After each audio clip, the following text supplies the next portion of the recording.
নবী করিম সাল্লাল্লাহু আলাইহি সাল্লামের যে ন্যায়পরায়ণতা, সেই ন্যায়পরায়ণতার আলোকে আমরা দেশ পরিচালনার সর্বোচ্চ চেষ্টা করব।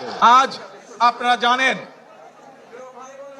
এখান থেকে আমি আমার মা দেশনেত্রী খালেদা জিয়ার কাছে যাব।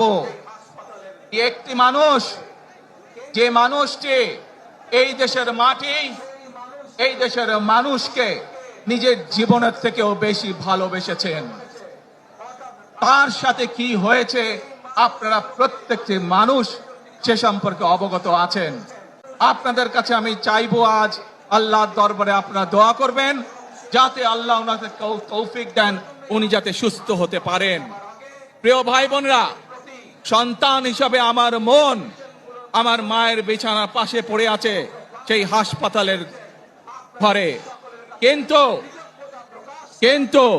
সেই মানুষটি যাদের জন্য জীবনকে উৎসর্গ করেছে, অর্থাৎ আপনারা এই মানুষগুলোকে, যাদের জন্য দেশনেত্রী খালেদা জিয়া জীবন উৎসর্গ করেছেন নিজের জীবন, সেই মানুষগুলোকে আমি কোনোভাবেই ফেলে যেতে পারি না। এবং সেজন্যই আজ হাসপাতালে যাবার আগে আপনাদের